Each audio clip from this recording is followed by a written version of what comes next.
So we're in our 2013 Police Interceptor utility, and I want to install the LED ice blue ambient lighting like you would find on the Sports and Platinum Explorers.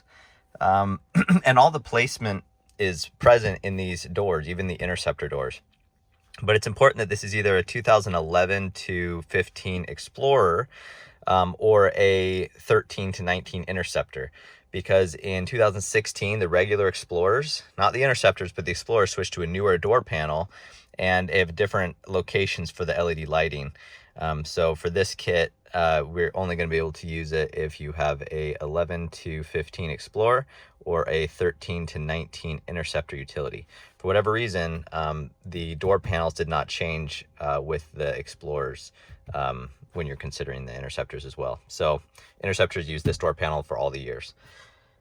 So I've already installed our LED light ring kit, and I have a video specific just for that. And that is part of the kit, but they're actually going to be, they're not going to be wired up together. They're not going to be on the same controls or anything, because this one's controlled by the little dimmer switch down in there.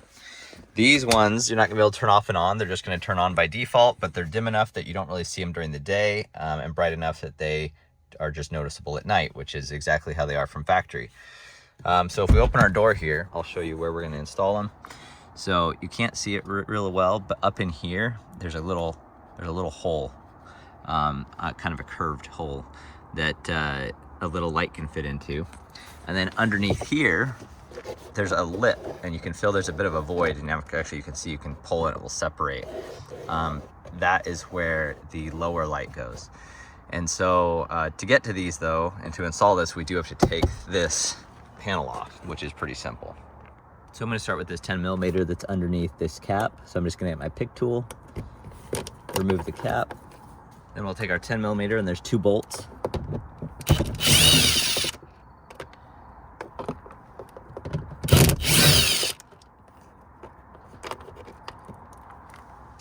And we'll do the same thing up here. Take our pick tool, we got to remove this cap, like that, and then another 10mm. Then on the underside of the door, we're going to have these 2 7mm bolts.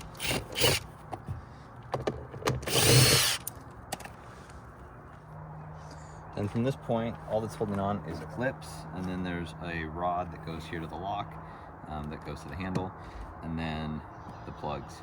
So, and some plugs here. So at this point, we're just going to pop the clips off. I am going to take this little piece off here. It's just held on with, I think, 3 clips. Just like that.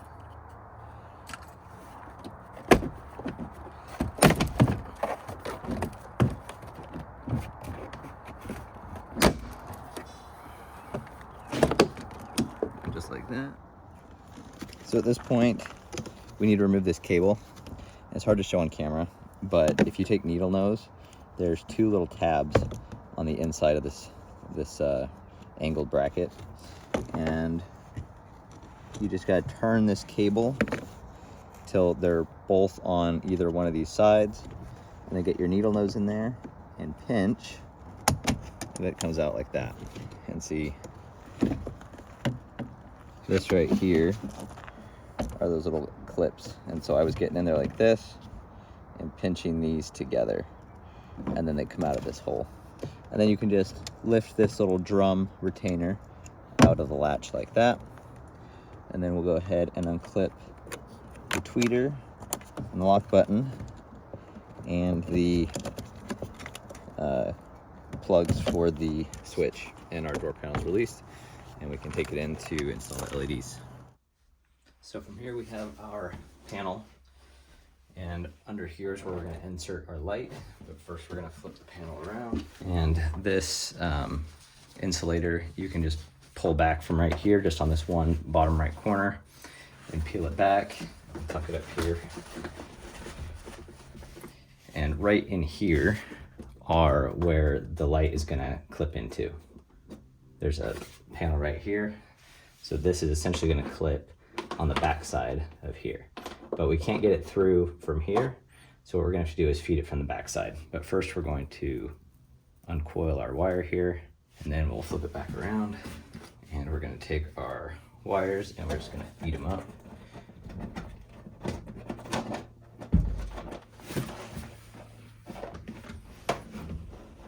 And then if you look at your LED here, there is two sides. There's a clear translucent side, and you can see the wires in a blue strip, and there's a textured side.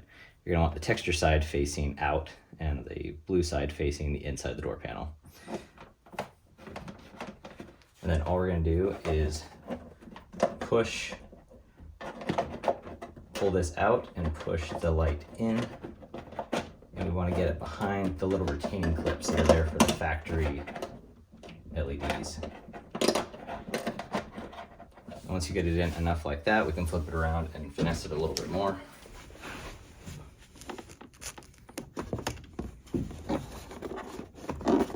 So now you see we have our wire coming out of this first hole, and then it's clipped in the first, or in the second, and the third, and then the fourth one's empty, which is fine.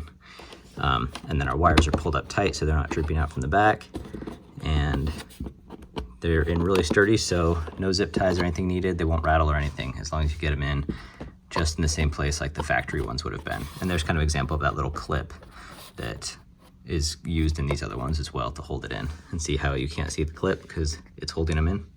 So that's what we want right there. Now we're gonna route our wire, and I'm just gonna use some duct tape or any kind of tape just to hold them up. You don't have to tape them, but it just keeps things a little easier when you route your wire. And I would route it just somewhere kind of out of the way up around here. So I'll do that real quick and then I'll show you what we got.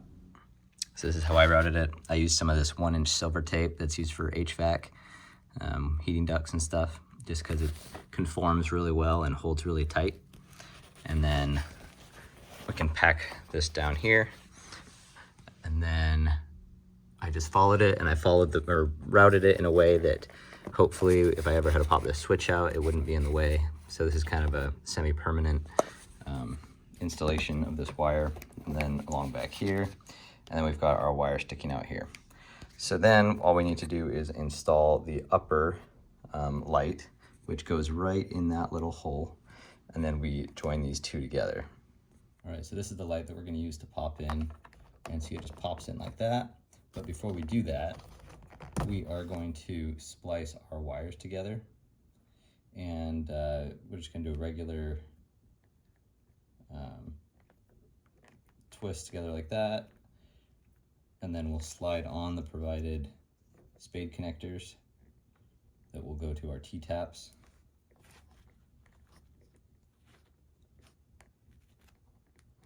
Something like that. And you want to make sure that they don't wiggle at all. So mine wiggles a little bit, so we're just gonna crimp it down a little bit better. Something like that. And then you're gonna want to make sure that this spade is centered, or else it'll slide behind the T connector.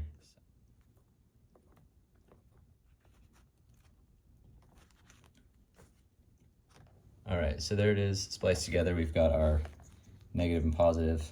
You don't have to use these crimps.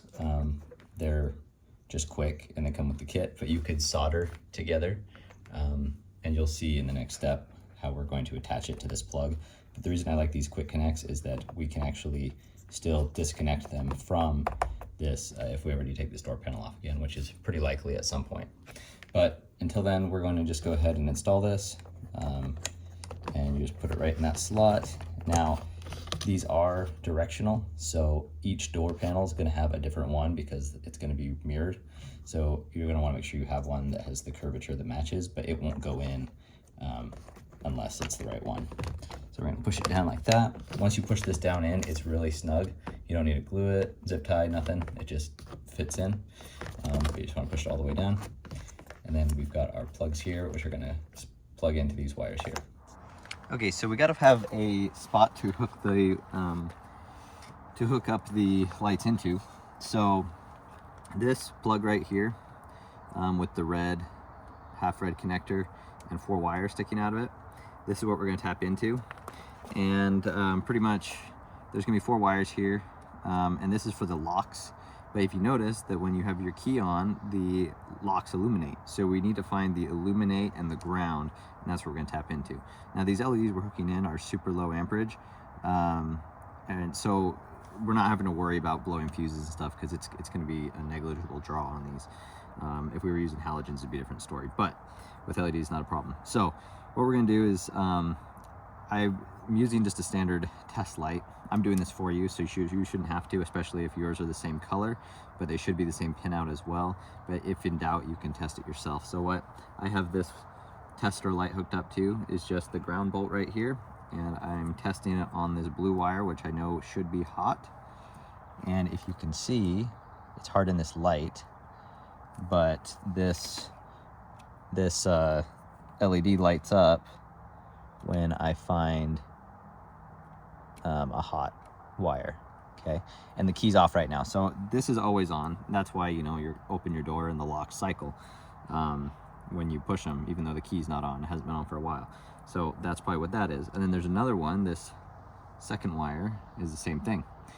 Now this black wire does nothing because I know that's the ground. Then this green brown wire, or maybe it's green violet wire, green with a violet stripe, I'm going to put that in there, and I'll show you when I turn the key on, it should light up.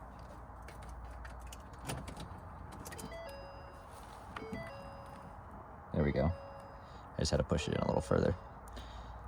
So you see that's lit up, and if I turn the key off, it turns off, and turn it back on. So that, we know, is our ignition power, and that's just that first wire there in the on the plug here. So from here, what we're going to do is we're just going to peel back this sheathing enough that we can crimp on some connectors. Then you're going to want to take some sort of pliers. I'm going to use these ones here, these lockjaw ones. Then you're going to take your crimps, your T-taps, and we will put one on here, and you close the little clasp, and then crimp it on until it clicks in, like that. And we'll do the same with the negative, the black wire. That one on too, like that. And so now we've got our plugs essentially. Before we put this back on, we're going to want to make sure that all these white clips came off with the panel. And so you can see we're all good here, but then this one's missing, and if I look, it's right here. So a trim tool is better for this, but these needle nose, sometimes you can get them off without. Just like that. And then we'll come over to here and put it back in its spot, like that.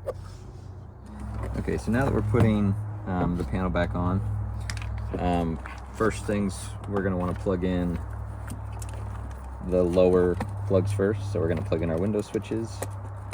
And now we're going to go ahead and plug in our new plugs. And so with the black, it's super simple. Black goes to the black splice, and the red goes to the green and violet splice, something like that. Then we'll plug it in.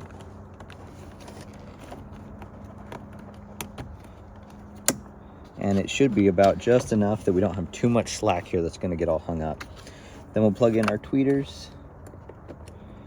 And now before we get too far, we should turn on the ignition and make sure that our splices were good.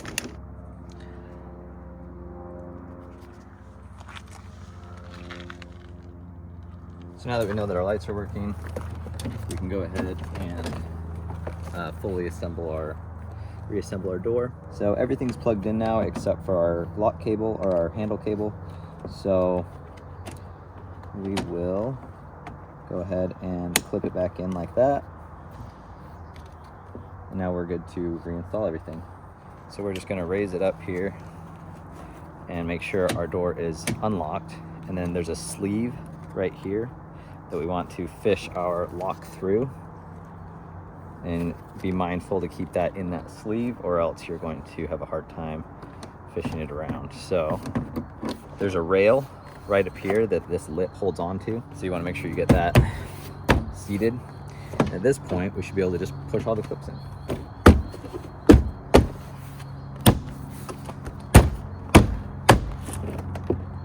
We'll put this clip back on. That. And then all we have to do is reinstall our bolts and put the covers on, and that's it. Now there's a little darker out, we can see what we've got. So there's our lights in our handle area. Then we've got our storage compartment down there.